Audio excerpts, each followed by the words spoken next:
Alright, here we go with our rotisserie smoked chicken.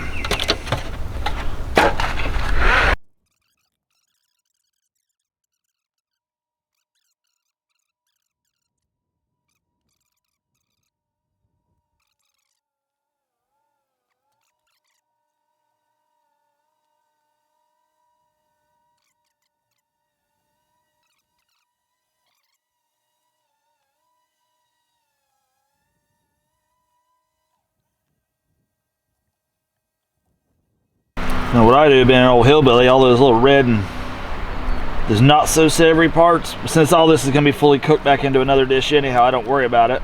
I don't assume it's raw, I assume it's just part of eating a whole animal, not dressed out for the first world like we're used to with everything we eat. So much waste here. You can feel where the muscle is, just start squeezing around. If you can't see it, you can feel it. Get over being squeamish. It's the way it's supposed to look. If you're trying to save money, cook good.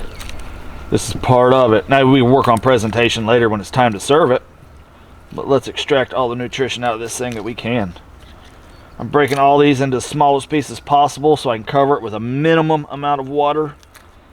It's really going to save... I like to make it as condensed as I can. I like as much bone broth. There's so many health benefits to bone broth, for gut health, for hair, for nails.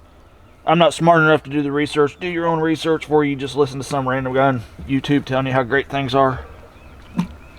But once we start eating like our grandparents ate, well, I'm almost 50. So my grandparents came from a different generation. Smoking and curing all their own meat. Raising their own gardens, which I don't do. I don't have the attention span for it. And I'm too busy. I already broke these apart. That's what I'm trying to liquefy the things that are inside it.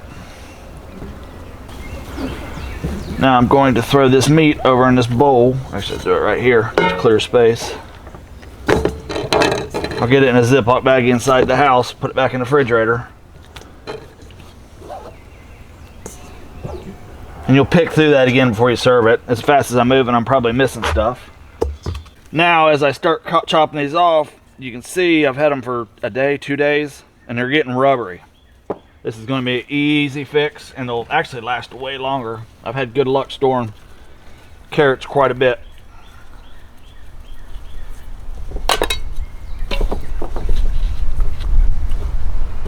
Whatever I do, I'm going to knock the tops off.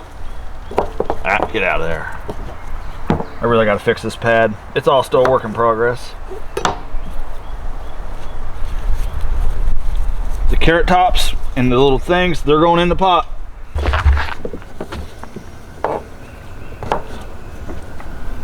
Little ends.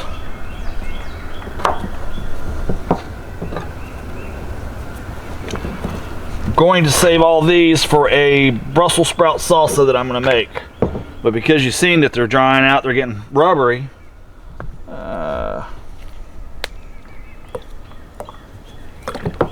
Put them in a jar of water, top them off, make sure they're all submerged, and watch the magic happen. Put those to the side here.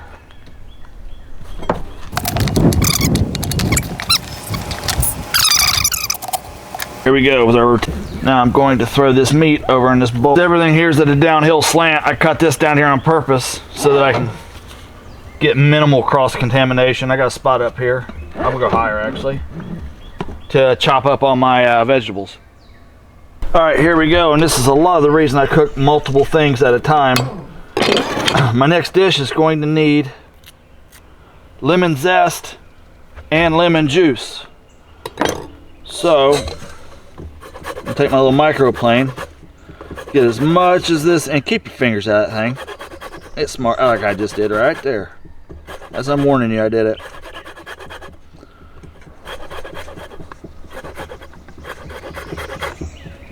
All kinds of nutrition right here in the lemon zest.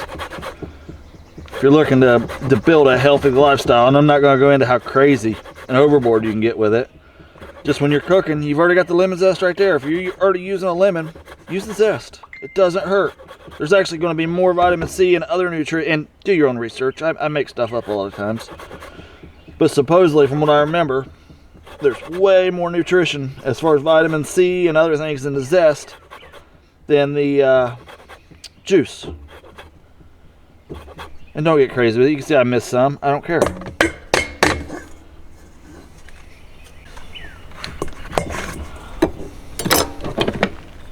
Should have rolled it around first. It'll be alright.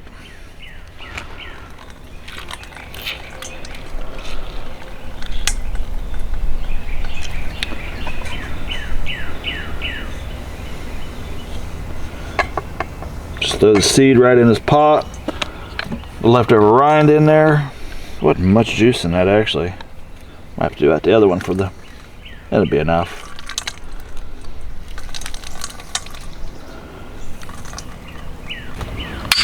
Right into the pot it goes. Set that to the side. You want apple cider vinegar with the mother. Actually, this one doesn't say it has the mother. I don't even know where this came from. Normally, you want apple cider vinegar with mother. I like Bragg's the best. Whatever reason this is on the shelf. At least 1 to 2 tablespoons. That's probably a bit more. But I'll just tell you, just to start you out with it. I love apple cider vinegar. And then, I'm going to pull you in close. Going to want to cover all this with water. Probably not going to have enough water here. Well, it's coming up. I'm just going to use the pitcher. There we go. I started with hot water because it helps bring up the pressure quicker. That's all you do. And then lock it down, seal it, make sure you're in pressure. I'm gonna hit the soup broth button, or you can even do the meat stew. A lot of them just have a pressure cook button on the Instapots. The 3 of them I got are all different settings. It'll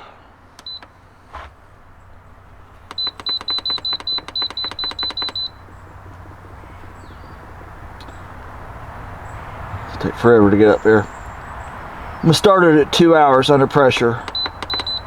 120 minutes if you can't do the arithmetic.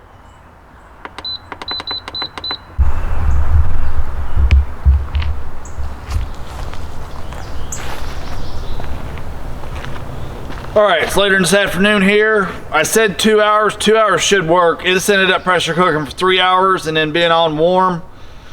Probably another 2 hours. I got a call, had to go take care of my dad, transfer him to nursing homes, which it's all different. Anyhow, my point is, this isn't rocket science, a lot of this. I pressure cooked it off, it took longer, it sat longer. If it was at nighttime, I would even just slow cook it off. I'd have threw it all in there, just slow cooked it for 8 to 10 hours.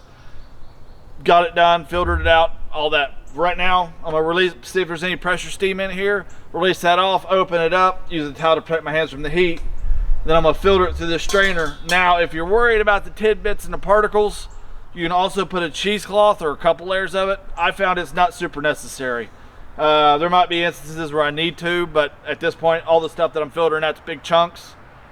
So I'm gonna filter it out, I'm gonna let it cool, and then I'm gonna cover it, stick it in the refrigerator, and then tomorrow morning, all the fat will be solidified on top, and I'll go back in there and peel 99% of that out, pull it out, and then I'll have some of the best, most healthy, hopefully gelatinous bone broth you could ever have for drinking, for cooking with. It's the base for everything. You really, really need to add bone broth back to anything you're cooking that needs it, even stuff that doesn't really need it. But I got a whole series of stuff I can add it where places it doesn't exactly need it. But yeah, anyhow, I'll bring you in close, and then I'll let you watch it get filtered off, and we'll go from there.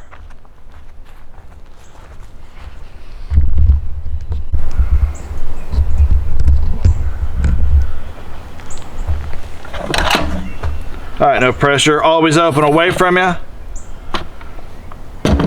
Oh yeah, oh that's cooked down in there, I can smell it. It's gonna work. What I'm gonna do, this isn't a perfect science, but I'm gonna try it.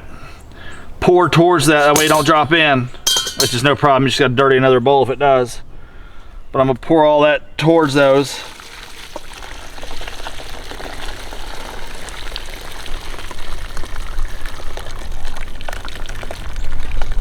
Whoop, see a chunk fell in. Several did. I can filter them back out here in just a minute.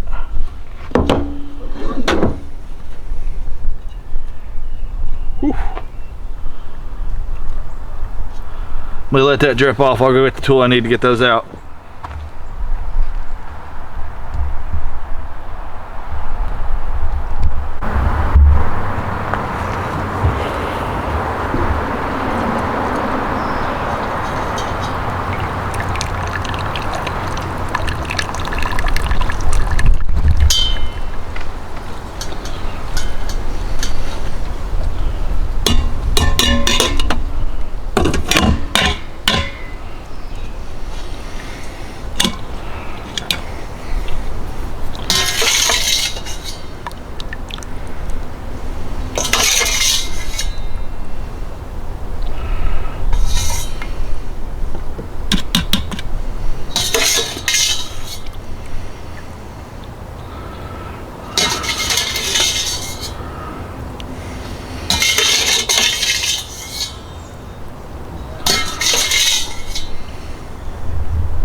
I think I am going to dump this out and restrain it back through.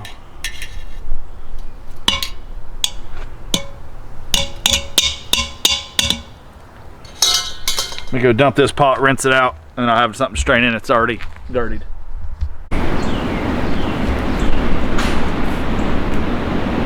Alright, ended up because I didn't really like the look of it. I didn't get as much nutrition out of the bone broth as I wanted.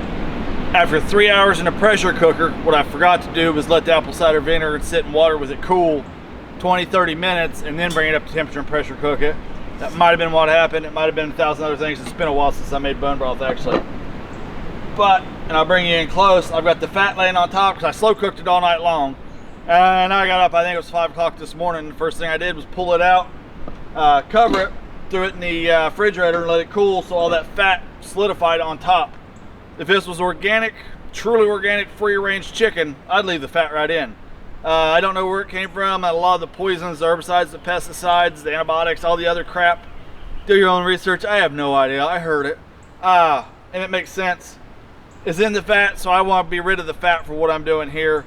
A lot of times in the winter, though, because I can only drink so much coffee, I'll take the bone broth, and every single day, about 10:30, 11 o'clock, I'll have a big piping hot cup of bone broth. I'll add a 1/4 teaspoon of cayenne pepper, 1/4 teaspoon of black pepper, and sit there and enjoy it as an extra treat just to warm up. But other than that, here we go. I'll bring it in close so you can see the fat on top and how that I'm going to strain it. I'm hoping the look of this fat comes through there. There's a couple bones left in. Before I slow cooked it, I pulled out all my veggies. So I'm going to use that regular strainer that I use for everything.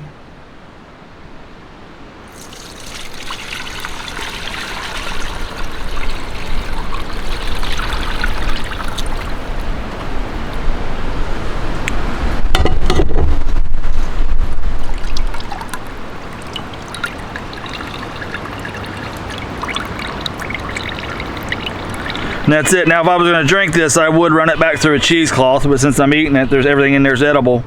So I'll go throw these over there in the woods and out in the woods a little further, and we'll get back to it. But yeah, this is making your bone broth. This is everything you need to make the bone broth. Bottle it up. I usually keep it in quart jars, sealed up. I don't pressure cook them or nothing like that because I go through it pretty quick once I make it. I try not to let nothing go to waste here.